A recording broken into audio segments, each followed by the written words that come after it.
tersebut. Dan terakhir, al-balaghah atau sastra Arab, yang ini tentunya tingkatan bagi para penuntut ilmu yang mutamakin, penuntut ilmu yang lanjutan. Gambarannya seperti ini. Kita ketahui bahwasanya di Masjidil Haram, begitu juga Al-Masjid Nabawi, khutbah yang disampaikan, khutbah Jumat yang disampaikan, ini menggunakan bahasa fusha, bahasa resmi seperti bahasa Al-Quran. Sementara orang-orang pedalaman di sekitar Mekah, Madinah, di Arab Saudi, mereka orang-orang yang berbahasa Amiyah atau bahasa pasar. Ternyata bahasa pasar ini memiliki kemiripan walaupun ada perbedaan-perbedaan yang tidak terlalu signifikan dengan bahasa resmi, bahasa fusha tadi. Tapi anehnya, ketika orang-orang Badui atau orang-orang pedalaman ini datang ke Mekah dan Madinah mengikuti khutbah Jumat, mereka paham 100% apa yang diucapkan oleh khatib, walaupun mereka tidak bisa berbicara seperti khatib tersebut. Kenapa demikian? Tentunya dikarenakan mereka mengetahui makna kata per kata dari yang disampaikan khatib.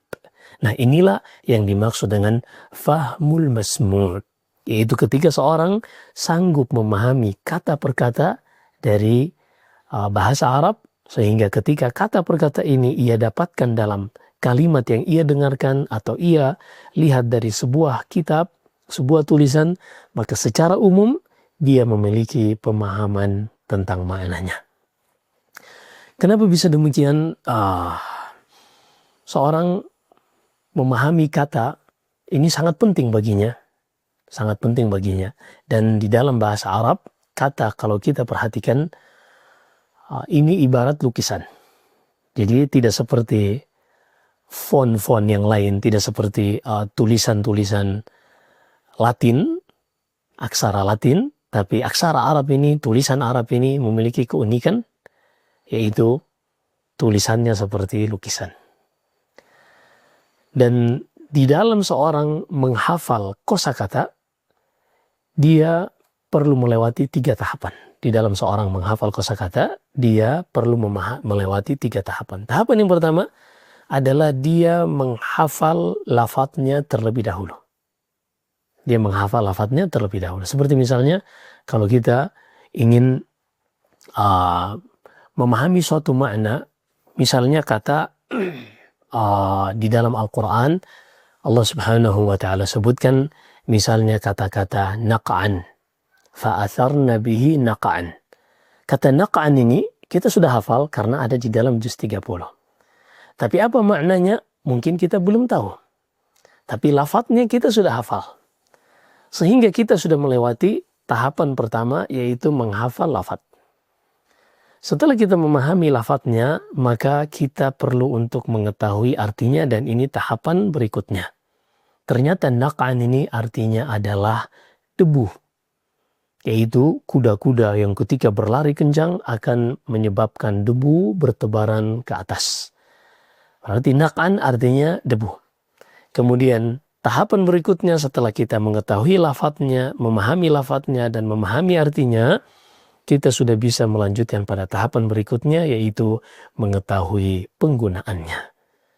Misalnya ketika kita mendengarkan orang mengucapkannya, atau mungkin pelan-pelan kita mengucapkannya, menggunakannya dalam percakapan kita. Maka perhatikan di sini, berarti ketika kita mengetahui tahapan dalam seorang untuk bisa menguasai kosakata dalam bahasa Arab adalah terlebih dahulu dia menghafal lafadznya. Di sini kami mencoba untuk membuat sebuah metode di dalam mempelajari bahasa Arab, yaitu dengan menggunakan kata-kata yang hanya ada di dalam ayat-ayat Al-Quran, khususnya juz 30 yang sudah dihafal oleh mayoritas kaum muslimin. Apalagi kami memulai dari juz pendek, dari surah-surah pendek, dari surat Ad-Duha sampai An-Nas. Kenapa demikian? Karena mayoritas kita telah menghafal lafadznya, sehingga kita sudah memiliki tahapan yang pertama, tinggal kita melanjutkan tahapan yang kedua, yaitu memahami artinya, lalu kita lanjutkan tahapan yang ketiga untuk bisa menggunakan kata tersebut. Inilah kitab Al-Arabiyyah Minal Quran, bahasa Arab dan cara mempelajarinya yang kami ambil dari Al-Quran. Semoga Allah Subhanahu wa Ta'ala mudahkan kita semua untuk bisa mempelajari kitab ini, menyelesaikannya, dan memahami apa yang ada di dalamnya. Dan semoga Allah Subhanahu wa Ta'ala menganugerahkan kepada kita keikhlasan di dalam belajar. Tidaklah kita meniatkan kecuali untuk bisa memahami kalamullah, memahami ucapan dan firman Allah Subhanahu wa Ta'ala. Demikian kita lanjutkan pada video kedua. Wallahu a'lam.